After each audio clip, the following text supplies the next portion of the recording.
Bonjour, merci de nous préférer sur la télé du 21e siècle. Bienvenue dans cet autre numéro, votre émission de prédilection et de référence, Diagnostic. Aujourd'hui encore, on parle du changement de régime intervenu en Guinée. Il faut dire que alors que une commission des chefs d'État de la communauté économique des États de l'Afrique de l'Ouest, CEDEAO, était à Conakry la semaine dernière pour accentuer la pression sur la junte militaire qui a renversé Alpha Condé au pouvoir depuis 2010 et réélu en 2020 pour un troisième mandat controversé qui a fait des centaines de morts.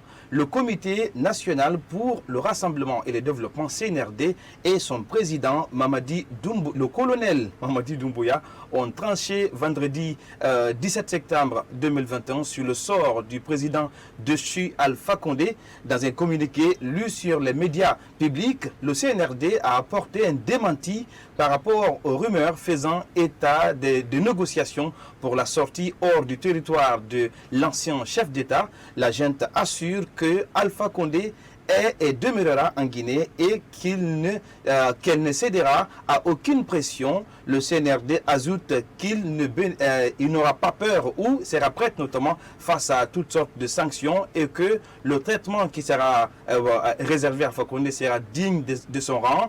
Et puis, comment analyser les sanctions de la CEDEAO contre les membres de CNRD? Quel rôle les femmes doivent-elles jouer, notamment dans cette situation, en ce qui concerne notamment la sortie pour une transition apaisée? Et quel bilan faut-il donner à ces concertations qui se sont déroulées au Palais du Peuple avec les forces vives de la nation? Voilà, entre autres, des questions que nous tenterons de répondre tout au long de cette émission avec nos invités qui sont confortablement installés. Et vous allez le constater, cette émission est une émission dédiée aux femmes de Guinée.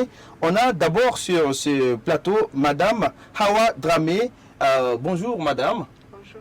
Je rappelle que vous êtes la présidente fondatrice de l'ONG et Fondation internationale Kerno Mariam Fitima. Par ailleurs, ancienne membre du groupe de contact national qui était chargé notamment de désamorcer les crises en Guinée, même si par endroit vous avez démissionné, c'est pas mal. Merci de répondre à notre invitation et bienvenue.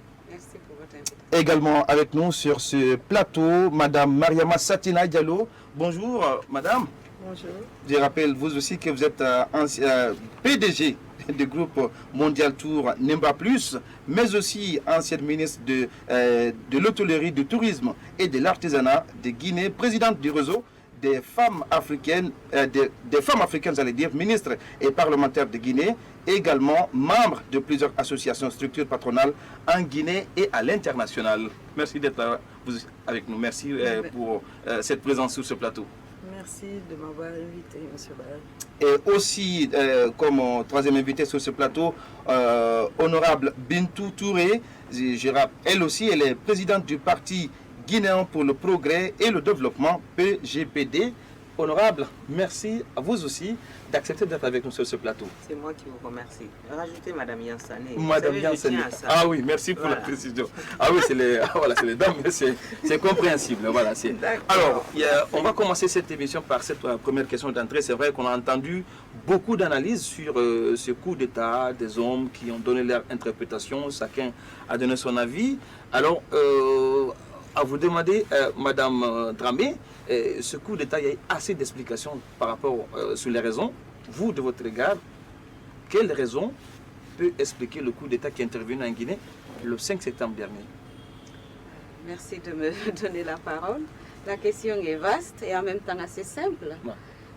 La situation dans laquelle se trouvait la Guinée depuis plusieurs années, mais notamment depuis les 3 dernières années, était tout simplement devenue intenable pour les populations.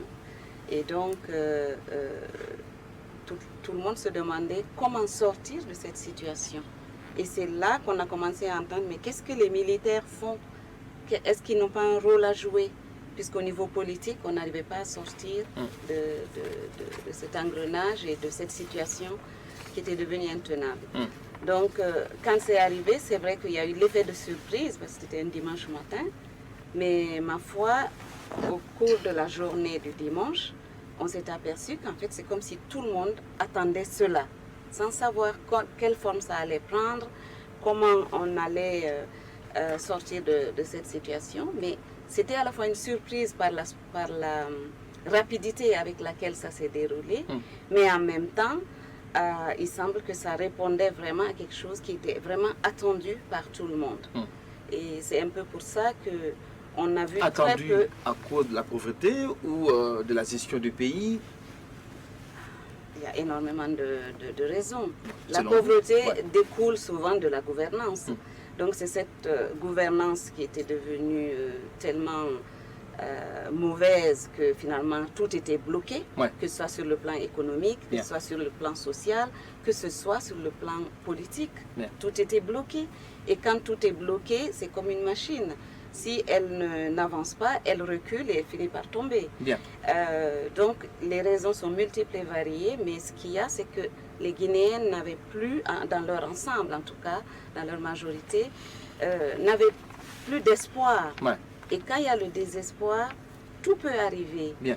Et donc les raisons sont multiples. Alors, et- on va essayer notamment d'avoir la lecture de la politique de ce coup d'État, parce qu'il faut dire quand même que c'est intervenu au moment où on pensait que Alpha Condé avait presque tout sous contrôle, l'opposition était presque domptée, le FNDC était en quelque sorte décapité, il avait sa nouvelle constitution, son troisième mandat. Honorable, vous aussi, quelle est votre lecture sur ce coup d'État? Bon, merci. Effectivement, il faut rappeler que c'est vrai que chez moi, c'est une surprise, il faut le dire. Moi, j'étais surprise de constater qu'il y a eu un coup d'État le 5 septembre. Mais il faut dire que depuis cette histoire de troisième mandat, il y a eu quand même assez de soubresauts, assez de remue-ménage en République de Guinée, il faut le dire. Il y avait une Guinée du oui et une Guinée du non. Il y avait une crise qui s'est installée. Bah. Les partenaires au développement, nos amis de la sous-région, tout le monde avait quand même alerté cette crise, avait dénoncé cette crise. Malheureusement, le président est resté sourd à cette situation. Et entre-temps, comme vous le dites, le troisième mandat, il est passé, la nouvelle constitution, avec tout ce qu'on a connu comme violence, comme arrestation, en tout cas comme violation des droits de l'homme, il faut le reconnaître. Et aujourd'hui, la junte même reconnaît avoir pris le pouvoir par un constat. La Guinée était dans l'impasse, il faut le reconnaître. Il y avait une situation sociale, économique et politique catastrophique. Ils l'ont décliné. Ensuite, il faut reconnaître aussi que la population était dans une situation très difficile avec l'augmentation du prix du carburant. Peut-être qu'on va revenir Justement. avec le prélèvement sur les salaires des fonctionnaires.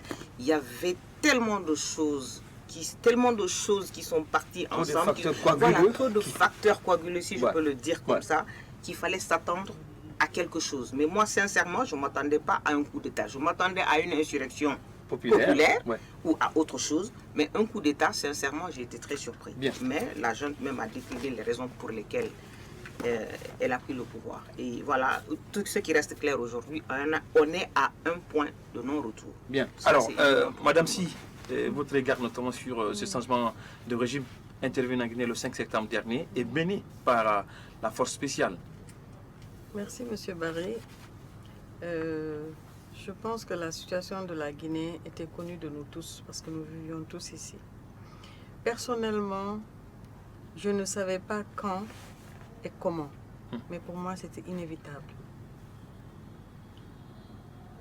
C'était inévitable que la Guinée allait basculer dans un coup d'État ou dans une insurrection, comme elle l'a dit. Mais ça ne pouvait pas continuer. Nous étions dans une impasse politique, dans une impasse sociale, dans une impasse économique. Nous vivions dans une misère qui ne disait plus son nom. Nous étions incapables de regarder notre propre pays en face. Je pense que ce coup d'éclat, comme le disent certains, était devenu inévitable. Parce qu'on a vu que le pouvoir était resté insensible à toutes les doléances et à toutes les interventions des amis de la Guinée, des institutions internationales et des Guinéens eux-mêmes.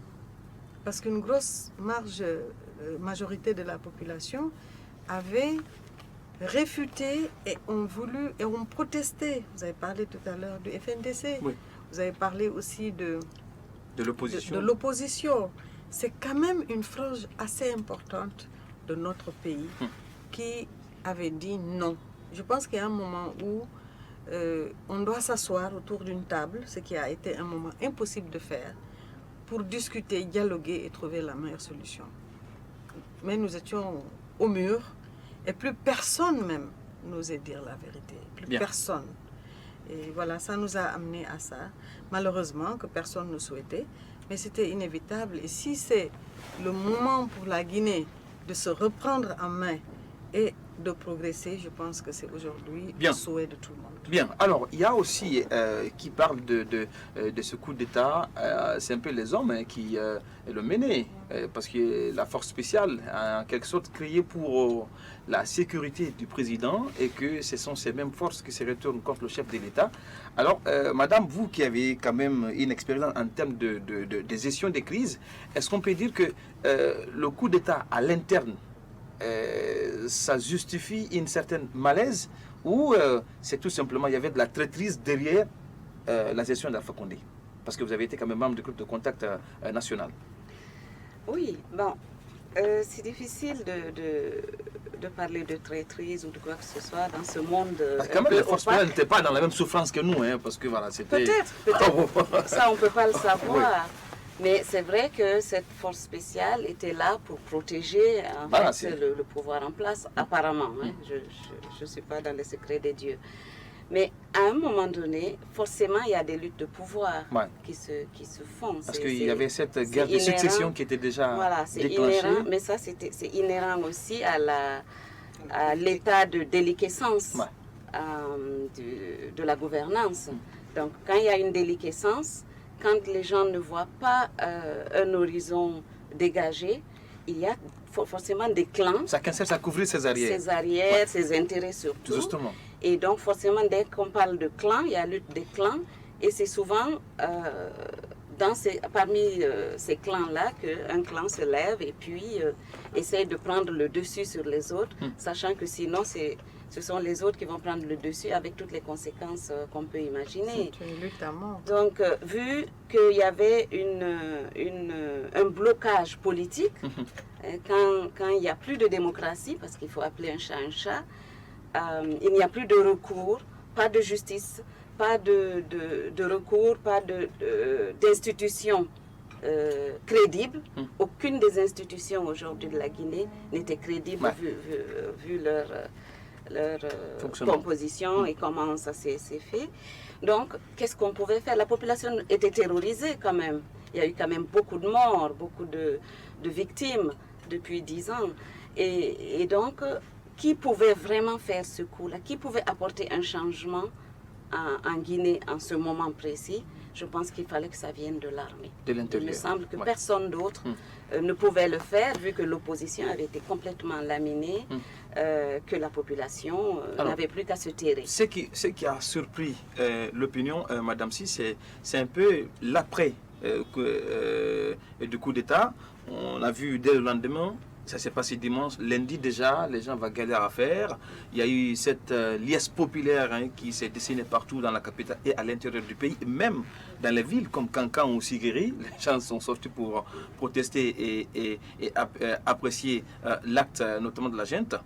Selon vous, est-ce que c'est une sorte de désenchantement de la population ou bien c'est l'erreur ou l'effet d'enthousiasme, parce que ça a été la même chose sous la première transition avec le CNDD. Par quoi on peut expliquer cette liesse populaire? Écoutez, je pense que ma sœur Hawa Dramé en a parlé. On avait atteint un état de déliquescence tel que la population se tairait, elle avait peur. Plus personne n'osait dire la vérité. Parce qu'on a eu des arrestations au niveau du FNDC, de la société civile, au niveau des politiques, qui ne pouvaient même plus sortir du pays. Le président Sidia est parti à Abidjan, il n'osait plus revenir. Le président de l'UFDG, on lui a retiré son passeport, il était pratiquement confiné. des cadres de son parti qui devaient aller se soigner ont été empêchés de sortir de la Guinée. Il faut le faire quand même. Et on oublie toujours que ces personnes que l'on attaque ont toute une famille, toute une communauté, des amis, des Guinéens qui se reconnaissent en eux. Ouais. Parce que quand on fait du mal, quand on vous fait du mal, ce n'est pas à Mohamed Barry qu'on en fait à Mohamed Barry seulement. Ouais. Chez nous en Afrique, jusque dans votre village, tout le monde se sent concerné. Tout le monde va se sentir concerné. On a attaqué mon fils. Donc il faudrait qu'en Guinée, on fasse attention à cela. Il faudrait qu'on essaye de respecter le droit, parce qu'il n'y a que ça qui va en définitive nous aider à régler. Donc, il y avait un ras-le-bol. Tout le monde s'attendait à ça. Tout le monde était heureux de ce coup d'État. Moi, ce qui me surprend, M. Barry, c'est que même les turéfères, les personnes qui encourageaient, qui parlaient au nom du chef de l'État, mais ils sont où là? Ah oui, ça. Ils l'ont lâché, sincèrement. Ils l'ont lâché. Déjà dans leur pays, on parle de succession. On ne les entend plus. Ouais. Moi, je suis dépassée par ça. Regardez même le parti d'Hitler. Il y a encore en Allemagne des partis qui revendiquent l'hitlérisme, le fascisme d'Hitler. Ils n'ont pas peur. Ils ont revendiqué parce qu'ils ont soutenu un système, ils ont soutenu un régime. Mais aujourd'hui, moi, je n'entends rien. Pourtant, peut-être Alpha Condé n'a pas tout gâché dans ce pays, peut-être. Ouais. Mais où sont ceux qui peuvent le défendre, qui peuvent parler, dire que non, voilà qui a condamné ce coup d'État? Parce qu'un coup d'État, il se condamne d'abord. Il se condamne d'abord. Parce que le parti, on a vu cette déclaration du parti. Il y en a une déclaration après. Une bonne partie des cadres du RPG ont également désapprouvé la démarche. Et aujourd'hui. Est-ce qu'il existe vraiment ce parti? Ce parti est où aujourd'hui? Justement, ce parti est où? Mais moi, j'aurais bien aimé, puisque nous sommes en démocratie, qu'on aille dans des débats, qu'on vienne ici, dans vos télés, les radios, qu'on puisse débattre avec eux de la réalité. Mais il faut quand même qu'on s'assume. Bien. Je pense que chacun doit assumer son choix et le défendre jusqu'au bout. Bien. Sinon, franchement, on va continuer à soutenir que des mouvances. Bien. Et cela est dangereux. Alors, on va désormais parler de ces actes et décisions d'apaisement du CNRD après la prise de pouvoir. Il y a d'abord la réouverture progressive des frontières avec des pays notamment comme le Sénégal, l'abrogation notamment du prélèvement de 5% sur le salaire des enseignants et des retraités qui étaient prélevés notamment au compte de l'assurance maladie. Il y a aussi notamment le gel des comptes bancaires de certains anciens ministres et dignitaires, notamment de l'État. Alors, honorable, est-ce qu'on peut dire que le CNRD est un peu allé vite en besogne, ou bien c'était des actes qu'il fallait prendre maintenant pour rassurer l'opinion par rapport à la vision du CNRD? Bon, ce que moi je peux dire par rapport à ça, c'est qu'il faut qu'on parte lentement, progressivement et de façon très cohérente et objective. C'est important. Certes, pendant une transition, on sait qu'une transition n'est pas faite pour un développement. C'est une période d'un point A à un point B pour qu'on retrouve la chose constitutionnelle, l'ordre constitutionnel. Mais il se trouve aujourd'hui qu'il faut éviter de prendre quand même des décisions populistes. Ça, c'est très important. Ça, c'est un. Deuxièmement, par rapport à la réouverture des frontières, il faut rappeler quand même qu'on a des relations séculaires avec nos différents voisins, notamment le Sénégal, Guinée-Bissau et la Sierra Leone.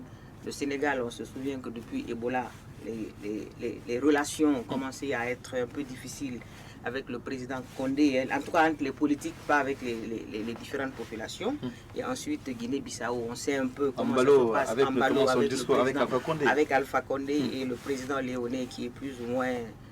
voilà, qui joue au sage qui a joué au sage avec le président Condé.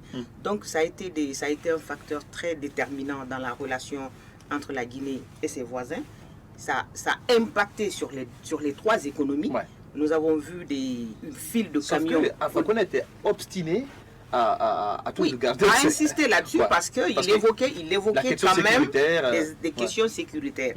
Il disait que le Sénégal refusait de coopérer avec la Guinée par rapport aux différentes... Parce que derrière, on sait que le Sénégal est la base arrière notamment de tout ce qui était contre le troisième mandat. Voilà, d'être la base arrière de tout ce qui était contre le troisième mandat, qu'il pouvait y avoir des infiltrations. La Guinée-Bissau, c'est la même chose avec Ambalou. Donc, il évoquait des questions sécuritaires. Pour des citoyens lambda comme nous, Alpha Condé n'a pas communiqué là-dessus. Ouais. Au moment opportun, il n'a pas communiqué là-dessus. C'est vrai que les questions sécuritaires, c'est des questions pertinentes, mais il n'a pas communiqué là-dessus. Bien, alors je serai obligé de vous arrêter. Oui. On me fait signe qu'on va marquer la première pause dans cette émission. On reviendra tout à l'heure après cette coup de pause. Ça sera juste après cette annonce. Très bien. De retour dans cette émission pour la deuxième partie de cette émission dédiée aux femmes de Guinée et pour parler également de ce changement de régime intervenu en Guinée le 5 septembre dernier. Alors on parlait de ces actes et décisions d'apaisement. Voilà, pour certains c'était trop précipité, mais pour d'autres c'était des décisions qui s'imposaient au CNRD. Voilà, donc je disais tout à l'heure que par rapport à la réouverture des frontières, il n'y a pas eu de communication là. Le gouvernement Condé n'a pas communiqué là-dessus. Je ne connais pas les secrets du pouvoir, mais il aurait dû communiquer là-dessus pour nous dire exactement qu'est-ce qui se passe, qu'est-ce qui ne va pas, pourquoi il ferme les frontières. Il s'est juste limité à cette question sécuritaire. Est-ce que c'est tôt pour le CNRD de... Par rapport à la réouverture des frontières, le CNRD n'a fait que rétablir une des déclinaisons de la CEDEAO, la liberté de circulation des biens et des personnes dans l'espace CEDEAO. Donc ça c'est déjà bien parce que la Guinée n'évolue pas à vase clos. Les 5%, il faut dire que ça c'est une mesure sur laquelle il faut travailler. Moi aujourd'hui à la place du CNRD, j'aurais mis une commission ad hoc qui aurait travaillé sur ces mesures. Parce qu'à la base, il faut retenir que ces mesures sont des déclinaisons de la loi qui régit les agents. C'était fait contre les travailleurs, vous aussi. Non, c'est pas fait contre les... Parce qu'on ne peut pas prélever 5% non, s'il vous plaît. Non, je vous donne juste la genèse. Un prétexte qui n'est pas justifié. Je vous donne la genèse. Justement, le régime Alpha a eu un problème de communication. Les 5%, ce n'était pas une mauvaise mesure en soi.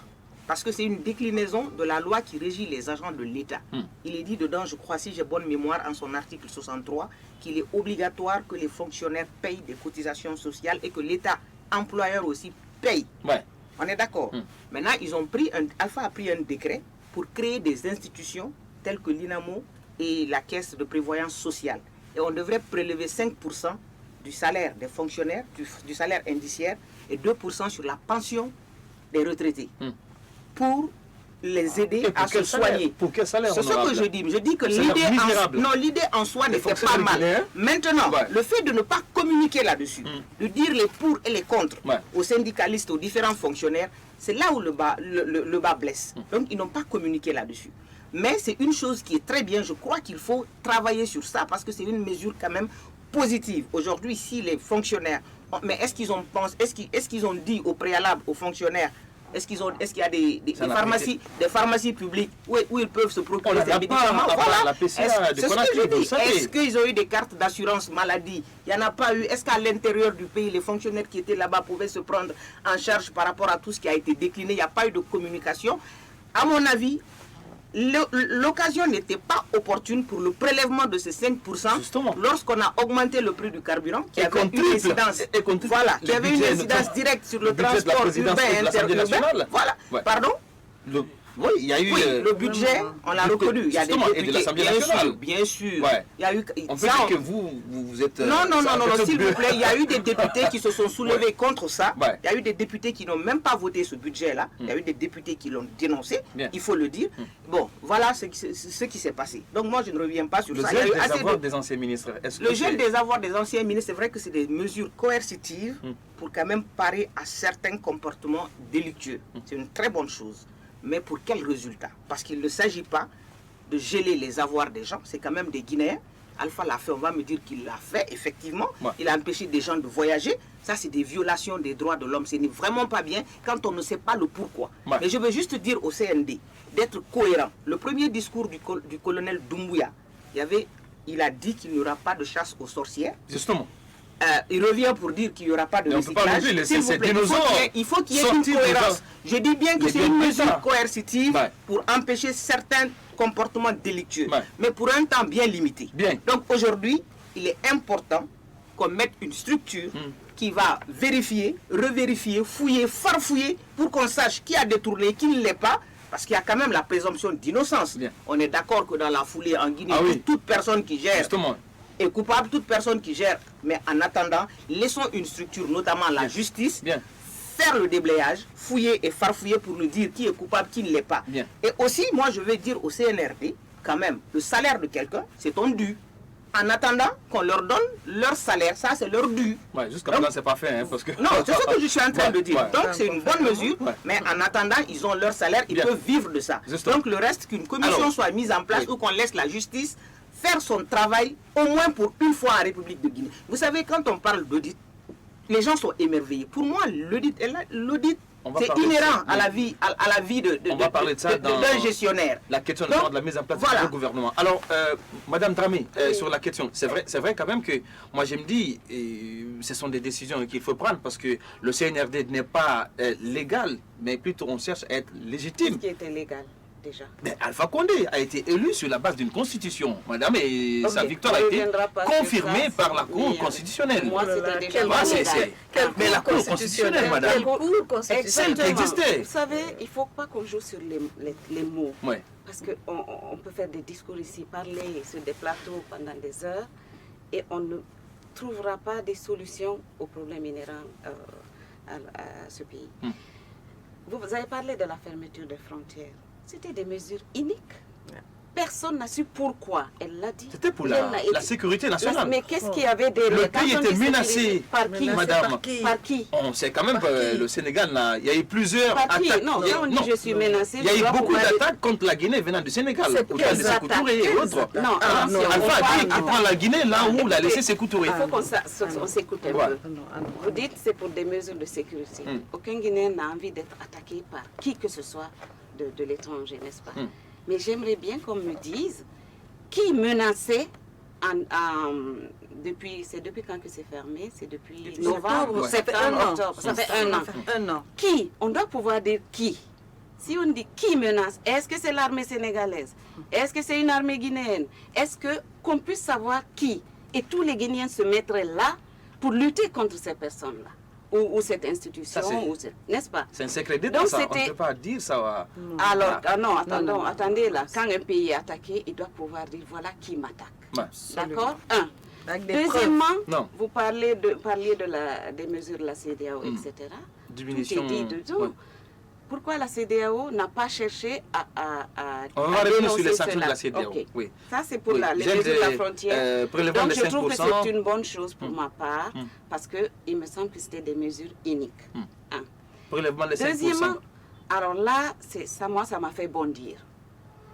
L'idée de prélever sur des salaires et de pouvoir avoir une assurance, c'est quelque chose qui ne peut aller que dans le sens des intérêts des travailleurs. Mais, il y a un mais, qu'est-ce que ça recouvrait? C'est ce que le Qu'est-ce président que Condé a vu. Oui, mais quand on prélève, on doit pouvoir expliquer, elle l'a dit clairement, expliquer à ceux auxquels on prélève pourquoi on le fait. Et en retour, qu'est-ce qu'on va avoir? Quel est le mécanisme qui... Oui. Ouais. Est-ce que si on prélève les 5%, est-ce qu'on a dit aux gens ça va vous permettre d'avoir une couverture santé universelle? Je n'ai pas entendu dire ça. Est-ce que ça va vous permettre d'avoir une retraite convenable? Personne ne l'a dit. Est-ce que ça... Il n'y a eu aucune communication, mais simplement, on balance comme ça à des salaires déjà, disons, absolument minimes, Ouais, presque misérable. ridicules, Ouais. qu'on prélève 5%. Et parallèlement, effectivement, vous en avez parlé, on augmente des budgets par ailleurs, sans donner d'explication là aussi. Si c'est nécessaire, les gens vont accepter. Mais il faut expliquer, il faut donner des raisons qui soient valables, n'est-ce pas? Tout le monde parle à longueur d'année ici en Guinée des détournements. Tout le monde sait, tout le monde le sait. Et donc vous venez dire à quelqu'un Bien. qui gagne 400 000 francs CFA par mois que vous allez lui prélever 5% Donc, pour sans vous, lui dire à quoi Le CNRD ça a va bien fait de servir. rétablir cette injustice. Absolument. Absolument. Absolument. Alors, Absolument. sur la même question. Écoutez, franchement, je pense que la pédagogie, elle est importante. Nous avons affaire à une population qui peut comprendre. Mais on ne peut pas décider de diminuer 5% des salaires, comme on le dit, très petits salaires de nos compatriotes, sans leur dire les raisons pour lesquelles on va le faire et sans d'abord mettre en place le mécanisme qui va permettre à cette assurance maladie universelle à haute. Je pense qu'on devait d'abord commencer par ça. mettre tout le mécanisme en place, dire que ça existe, que l'État mette déjà les fonds qu'il doit mettre, parce que l'État a des fonds à mettre. Si l'État met ses fonds, met le mécanisme, met toute la structure en place, après on vient, on dit, nous allons prélever 5% de vos salaires pour renforcer ce que nous avons mis en place et ça va vous servir à ça. Cela n'a pas été fait. C'était le règne du on fait ce qu'on veut. Et vous allez accepter. Ou vous vous taisez. Parce qu'au même moment, on a augmenté le prix du carburant. D'un jour à l'autre, au moment où tous les économistes de ce pays, en Guinée à l'extérieur, ont prouvé que l'État n'avait pas besoin d'augmenter en fait le prix du carburant. Et le pays était frappé par une crise sanitaire également. Et le pays frappé par une crise sanitaire. Ebola, après Ebola, on a eu Covid qui continue à sévir. Moi, je suis du privé. Je sais ce que ça nous a coûté et ce que ça nous coûte encore. Donc, nous avons traversé tous ces moments. Et au même moment, on dit on augmente le carburant. On veut prendre 5% du salaire des employés. Il y avait 2% vraiment... de la pension des retraités. Et aussi 2% de la pension des retraités qui passent leur temps à pleurer à cause de la petitesse de Mais j'ai l'impression que vous êtes conquise par le CNRD. Attention, il ne faut pas attention. commettre les mêmes erreurs du passé. Attention. Le CNDD nous a sorti la même démarche, mais ça Non, mais attention, le CNDD nous a le débat il est contradictoire. Le CNDD nous a proposé la même recette. Il n'y a pas eu de mécanisme d'accompagnement. Donc, ce qui fait qu'il a bien fait de sursoir à ça pour le moment. Attention, mais c'est une bonne idée quand même de maintenir on n'est pas en train de démarche. soutenir le CRNDD.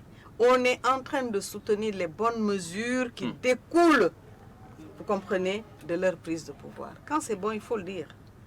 Quand c'est mauvais, il faut le dire. Et là, ce sont de bonnes mesures qui vont à l'avantage des Guinéens pour les frontières. Vous êtes en train de dire qu'on avait un problème de sécurité. Quel problème de sécurité la Guinée et le Sénégal ont, s'il vous plaît? Mais les mêmes noms, c'est-à-dire ces deux peuples, le Sénégal, le Mali et la Guinée, j'ai toujours dit que c'est trois peuples pareils. Nous avons les mêmes noms en Guinée qu'au Sénégal. Les Kaba, tout le Tambacounda, c'est la partie mandingue qui est dans ces zones. C'est des Djabi, des Kaba. Ziguinchor, Kolda, ce sont des Diallo, des Baldé. Avec la porosité de nos frontières. Avec la porosité ils se disent de nos bonjour. frontières. Et qui sont même dans le gouvernement du Sénégal. Combien de Baldés sont ministres, députés dans le gouvernement qui sont d'ici? C'est le même peuple. C'est un problème. Il faudra que peut-être le président s'explique un jour, s'il en a l'occasion, Alpha Condé, je veux dire, pour nous expliquer pour quelles raisons, pendant une bonne année, on a fermé les frontières. Et il y a eu plus de 580 camions guinéens et autres qui étaient à la frontière et qui, depuis il y a aussi un an, ces agriculteurs de la pomme de terre remplis de vivres. Parce que ce genre de choses, on dit dans 3 jours, on ferme la frontière. Il n'y a pas aussi des mesures de on devait leur permettre, on va annoncer que nous fermons la frontière dans 3 jours. À partir de telle date. À partir de telle date. Ces camionneurs auraient eu le temps de rentrer dans leur pays avec leurs marchandises. Mais vous vous rendez compte, pour moi, j'en ai souffert quand j'ai vu les photos de ces camions. À la frontière de la Guinée, remplis de marchandises dont on avait besoin. Et je vais vous dire une chose, la Guinée a beaucoup plus souffert de la fermeture de cette frontière que le Sénégal. Je le sais parce que moi je vis entre les deux pays. Il y a plusieurs Guinéens qui pensent que ce sont les produits du Sénégal qui nourrissent les produits de la Guinée qui nourrissent le Sénégal. Mais regardez les boutiques de Madina ou de Kipé ou n'importe où. Et elles sont pratiquement vides. Parce que le Sénégal a une industrie naissante qui produit des marchandises, des produits dont la Guinée a besoin. Et la majorité de nos commerçants importent ces produits. Moi, personnellement, je l'ai su pendant cette période. Il nous a manqué du tout ici. Bon, après, c'est vice-versa. Ça, à mon avis. Alors, il faut dire, il y a cette question qui se pose. Quelle est l'orientation que le CNRD veut imposer au pays pour un développement rassuré? Quelle est la vision du CNRD? On va aller avec cet extrait du discours du nouvel homme fort du pays, le colonel Mamadi Doumbouya. C'était à l'occasion avec la rencontre des acteurs de la vie sociale de Guinée. On suit cet extrait et on revient après. Lorsque nous avons décidé de prendre nos responsabilités, le premier principe que nous nous sommes imposée, c'est de ne pas répéter les erreurs du passé. C'est toujours dans cette logique que nous avons décidé d'inclure toutes les forces vives de la nation dans une démarche inclusive, afin que toutes les décisions qui doivent régir cette nouvelle ère soient prises de façon inclusive et participative. Dans un premier temps, de rencontrer chacune des composantes de la nation et dans un second temps, de collecter et de recueillir toutes les propositions qui vont nous permettre d'aller à bon port. Vous ne devez pas ignorer ni oublier que si nous en sommes encore en 2021 à vouloir tout reprendre à zéro pour notre pays, c'est en grande partie parce que nous, de l'armée, et vous, les élites, intellectuels, politiciens, hauts cadres, avons échoué depuis des années. Nous vous prions donc de bien vouloir en tenir compte dans vos réflexions et dans vos propositions, sans aucune démagogie.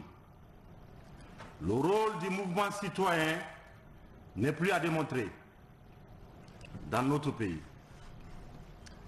Je vous invite humblement, mais fermement, à vous hisser à la hauteur des enjeux du moment.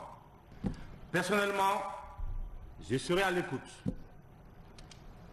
de tout le monde, de tous les Guinéens, pour la réussite de la transition. Nous n'avons pas droit à l'erreur.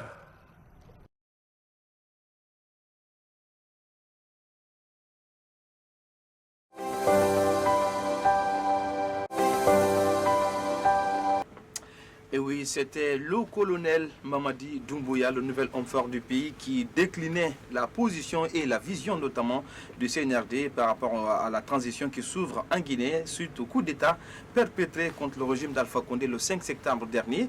Alors, dans cette partie, désormais, on va s'intéresser à ces sanctions de la CEDEAO qui, quand même, continue de mettre la pression sur le CNRD. Il y a eu d'abord des sanctions contre les membres du CNRD et la CEDEAO continue d'exiger la libération du président déchu Alpha Condé, mais on a vu cette réplique du CNRD, soit disant que voilà, Alpha Condé reste et demeure en Guinée et que la junte ne sera pas soumise à aucune sanction par rapport à la marche à suivre pour la transition en Guinée. Alors, première question, quelle est votre analyse de ces sanctions de la CEDEAO qui semblent être décriées par beaucoup de personnes en Guinée, parce qu'on a vu dans quelles conditions la délégation conduite par le président ivoirien et celui du Ghana, Nana Akufo-Addo, ont été reçus dans un tohu-bohu total. Hein, j'étais ravie. Ouais. Moi, j'étais aux anges quand j'ai vu ces images-là, Ouais. de cet accueil-là.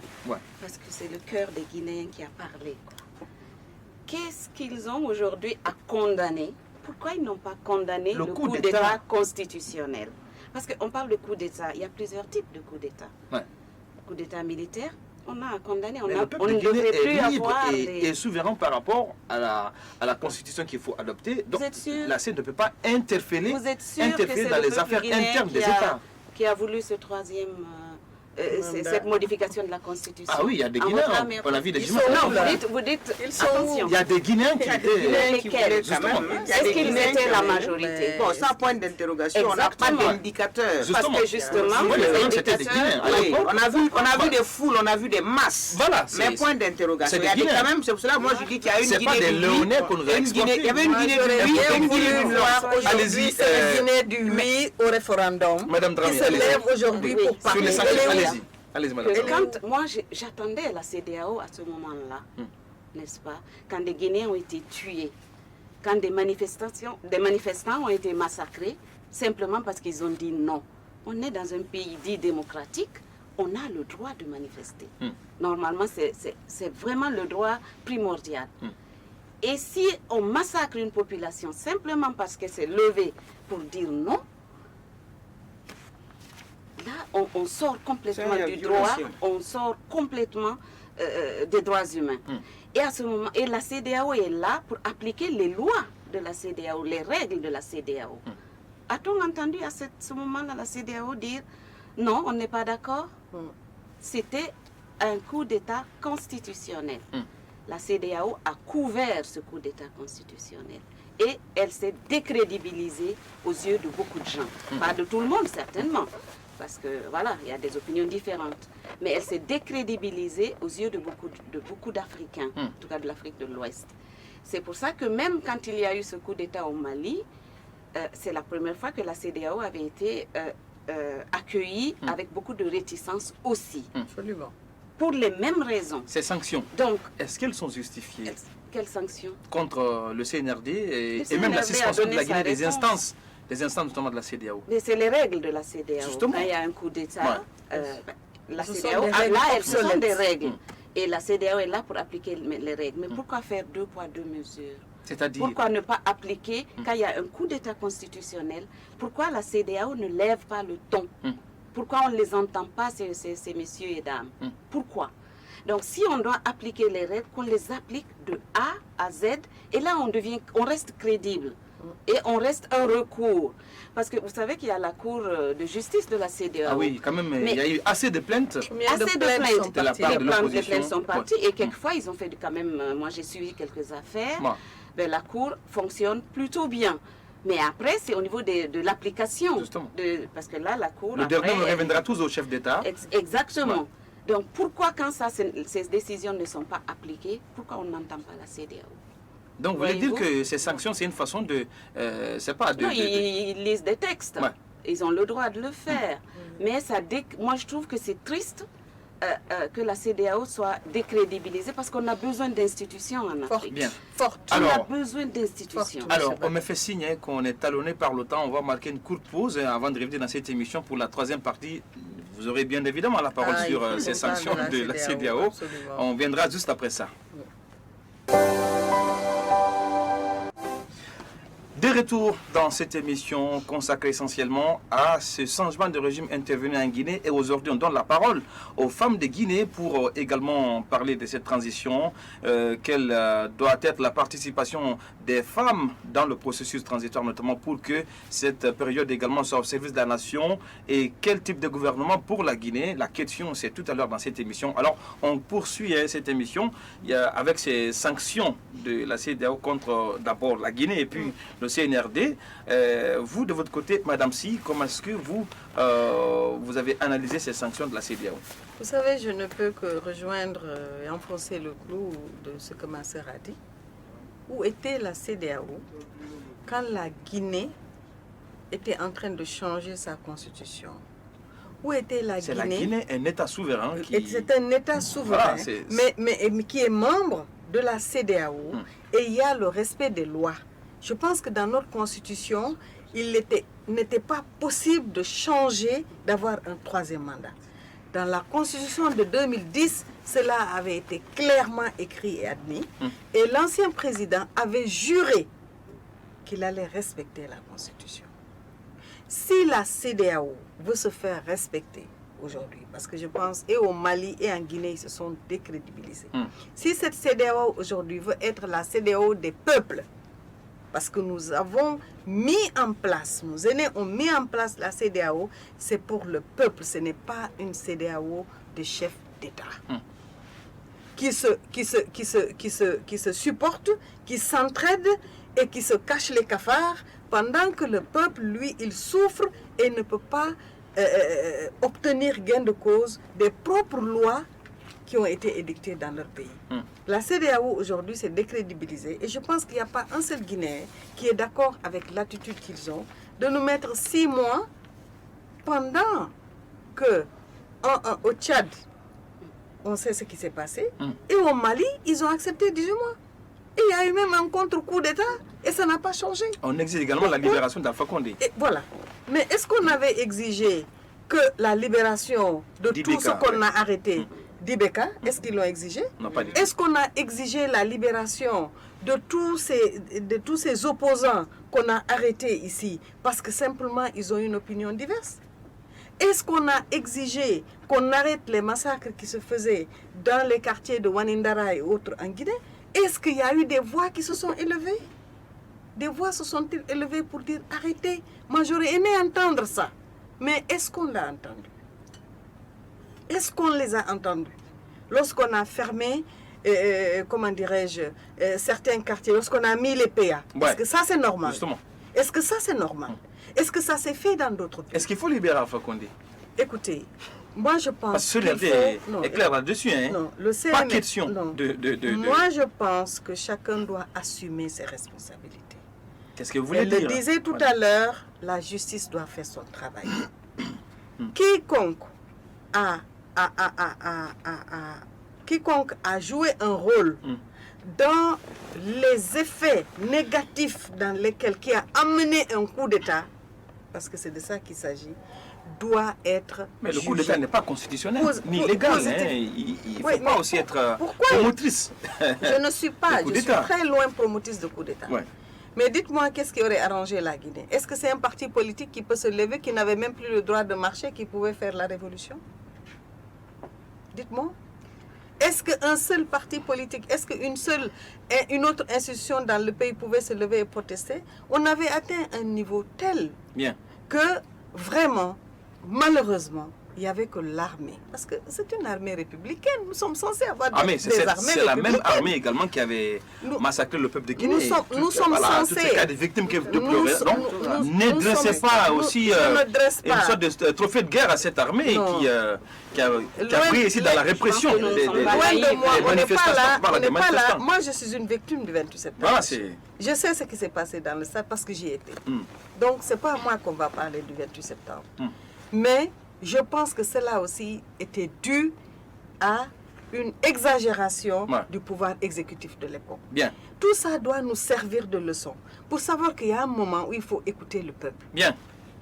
Alors, et aller dans le sens du droit et de la justice. Justement. Alors, il y a cette, ces exigences de la CEDEAO en termes de gel, notamment des avoirs, parce que le CNRD dit qu'ils n'ont pas de compte à l'étranger et qu'ils sont des militaires qui n'ont pas l'intention de sortir de la Guinée. Et en ce qui concerne notamment la libération du président destitué Alpha Condé, ils disent qu'Alpha Condé reste et demeurera en Guinée et que le Sénégal ne subira aucun. Est-ce que le langage n'est pas trop excessif, en ce qui concerne notamment ces institutions comme la CEDEAO quand même qui a des accointances sur le plan international?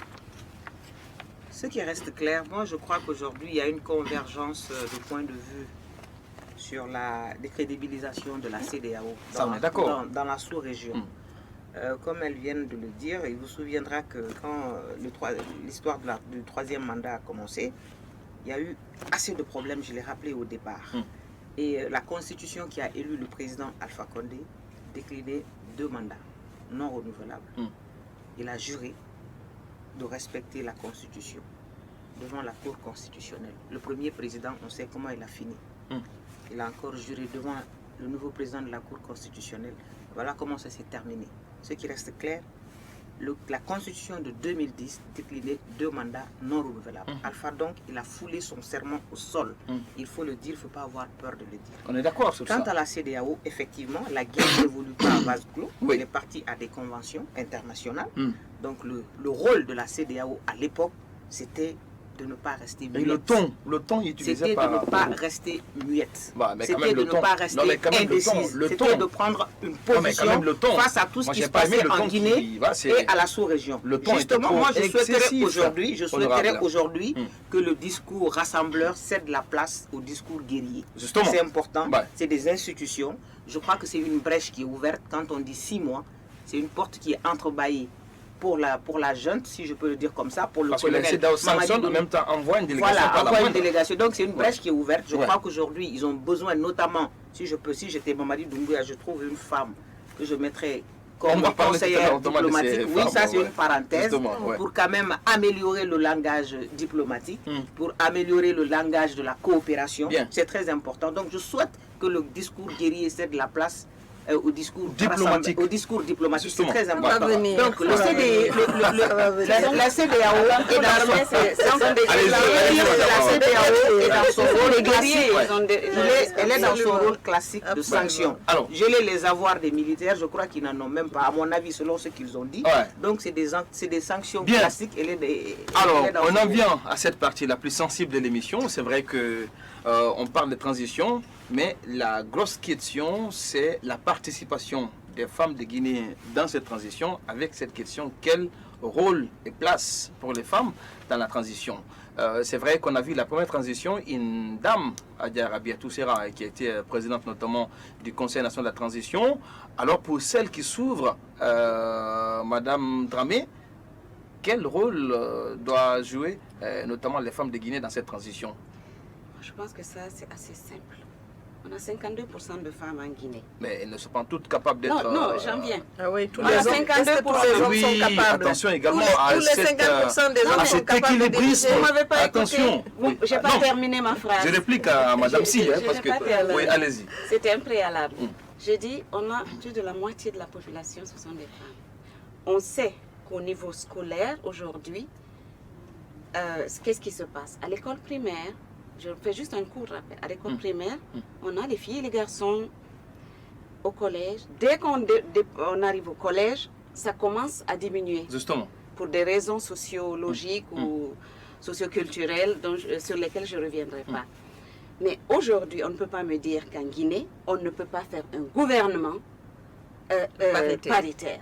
Personne ne me fera croire. Un gouvernement, c'est peut-être 30 personnes, n'est-ce pas? Même. Ou même moins. Oui. Ou même moins.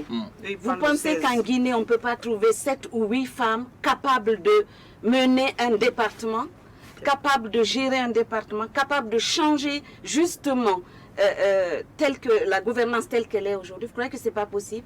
Vous pensez qu'aujourd'hui, une femme ne peut pas diriger la Guinée? Pour quelle raison? Qu'on me donne une seule raison, biologique, sociologique, génétique ou tout ce que vous voulez.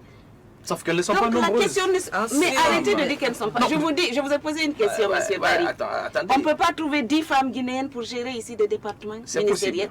Alors ne nous dites pas est-ce qu'elles sont capables. Et si elles sont incapables, elles doivent être jugées sur ce qu'elles font.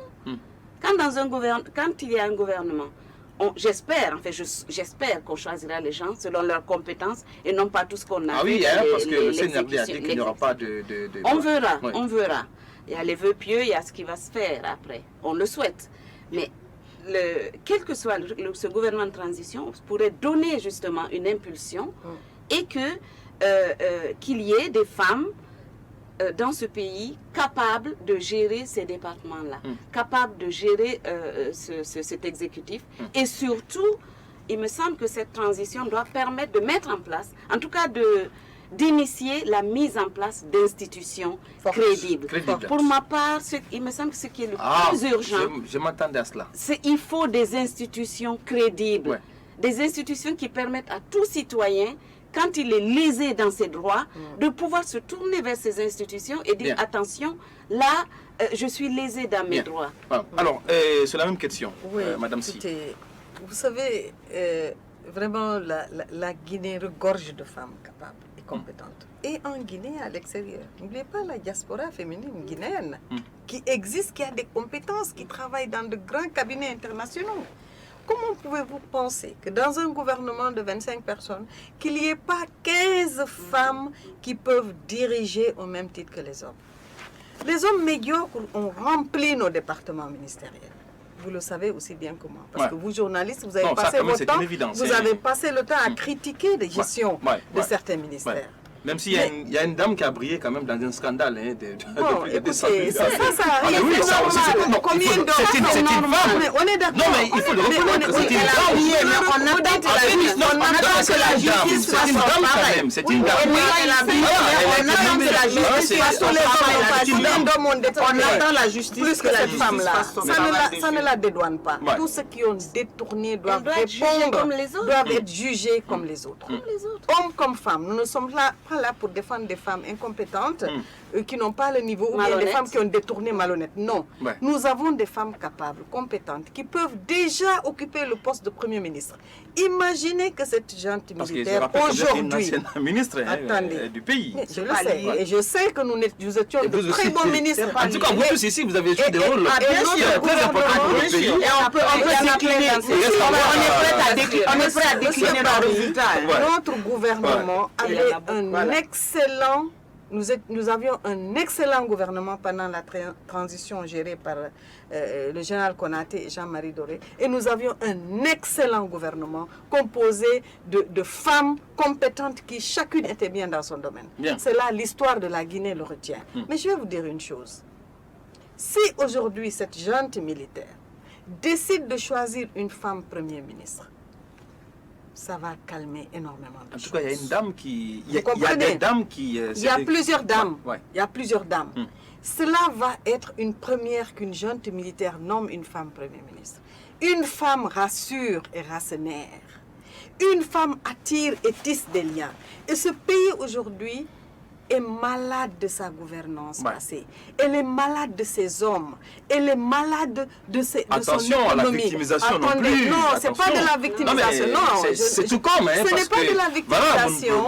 derrière ces hommes-là, il y avait des dames également. hein, parce qu'il faut le Attendez, dire. quand je dis les hommes là, Un grand je homme, parle un hommes grand et homme, de femmes, il y a une grande dame. qui ont, je parle de Ouais, ressources ouais. humaines, Avec qui grand ont H. joué Ouais. un mauvais rôle. Ouais. Aujourd'hui, il n'y a pas de chasse aux sorcières. Nous tous, nous sommes d'accord. On n'a pas le temps de régler des comptes anciens. Bien. Sincèrement, il faut qu'on aille de l'avant. La Guinée est trop en retard. On doit se rassembler, se mettre ensemble autour de l'essentiel et travailler notre pays. Et je pense qu'une femme serait en mesure de jouer à ça, de jouer ce rôle-là, de rassembler, de tisser, de coudre le tissu social qui est complètement déchiré. Ah oui, dans un le lambeau, pays. hein, car- Un lambeau. Ouais. Qui peut le faire mieux qu'une femme? Bien. Ça, c'est d'un. De deux, monsieur. Oui. Si un gouvernement paritaire, qu'on mette en place un gouvernement d'hommes et de femmes. Vous pensez aujourd'hui, les Nations Unies, toutes les organisations internationales, les institutions prônent La parité. la parité. Justement. Et prônent que les femmes soient là au poste de décision dans leur pays. Parce qu'on a vu que quand une femme est en poste de décision, elle change, elle impacte mieux la société dans laquelle elle évolue. Bien. Mais essayons ça, vous allez Il faut voir, que nous ça allons de- avoir Oui. un magnifique Il faut dire quand gouvernement même qu'il y a une qui loi va sur faire la du très parité beau des travail. femmes. Oui, Voilà, la du fois côté- dernière, j'ai discuté avec quelqu'un. Effectivement, il y a une loi qui a été votée à l'Assemblée, mais qui n'a pas été promulguée. Maintenant, est-ce qu'on va s'en remettre pour dire que, vu que le président a 8 jours francs pour promulguer la loi, s'il ne la promulgue, puis s'il ne la promulgue pas, c'est qu'elle rentre en vigueur. Je ne sais pas. En tout cas, la loi a été votée par l'ancienne législature, la 8e. Voilà. Donc, ce que je voulais dire... Rôle et place de la femme dans la Oui, transition. bon, rôle et place de la femme. D'abord, le CNRD aujourd'hui a besoin de se donner du crédit à l'international. C'est seulement avec les femmes. Mais attendez, il Non, a je besoin vois de se que la donner du Mimi, crédit. je vois votre Mais direction. elles sont mieux placées. Absolument. Elles sont mieux placées pour cette diplomatie-là. Ouais. Pour véhiculer un peu la vision, la prestance, la personnalité que le CNRD veut se donner. Ça, c'est une femme qui peut le faire. Je le dis et je sais de quoi je parle. Ça, c'est un premier point. Deuxième point, si vous voulez une transition cohérente, objective du moins et réaliste, le CNRD doit aller à la parité. C'est important. Si vous voulez une transition Justement. calme, paisible, il faut qu'il parte avec la parité. C'est important. La femme, comme elle vient de le dire, elle est synonyme de paix, de quiétude sociale, de mobilisation et de rassemblement.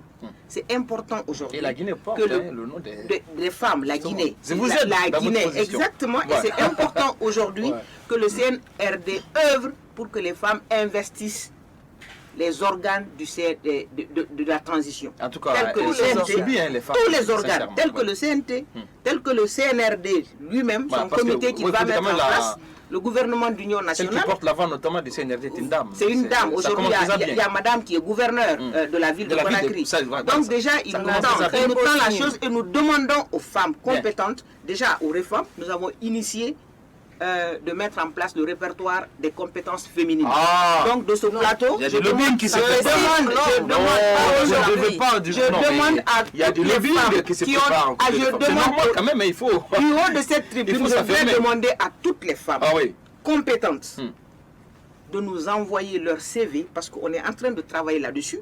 Et le mémo que nous allons déposer au CNRD, main en main avec le colonel Mamadou Doumbouya, nous allons annexer ces CV-là. Oui, nous allons annexer ces CV-là pour lui remettre ce mémo-là. C'est très important parce que parfois il y a des compétences en Guinée. Mais quand on parle de compétences, voilà, parce que ça arrange tout le monde. Voilà, quand on parle de compétences, les gens se limitent aux politiques. Justement.